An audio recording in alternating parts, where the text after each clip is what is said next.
Martin Luther King Jr. Day is all about volunteerism and community, and that's exactly what's going on here in Aberdeen. About 60 volunteers from the American Red Cross, as well as other groups, are installing or checking smoke alarms, all for free. I think it's wonderful because a lot of people don't have them, or if they have them, like we do, and they're broke, or you're not really taking care of it, and you're like, whatever, I'll get one later on, Kathy Nelson's is one of the many doors they knocked on. It took only minutes for volunteers to give her family a brand new smoke detector. They also stopped by Shredrick Willis's home. His family received 2 new alarms. Was it on your mind at all prior to even, the recent news of some of these deadly fires to think about fire safety at home? No, not by a long shot. But now it is. Willis says his home feels very secure.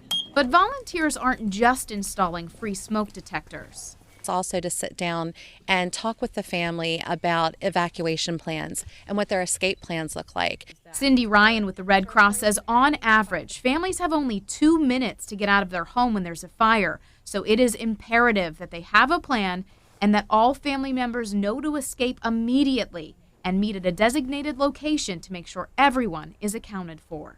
Now, if you received one of these on your door because you weren't home, you can call the Red Cross and they will come back to install a free detector. Or if for some reason you just need one and you don't even live in Aberdeen, you can actually call them and they will find you to give you a new smoke detector. Reporting in Harford County, Lacey Griffith, WBAL TV 11 News.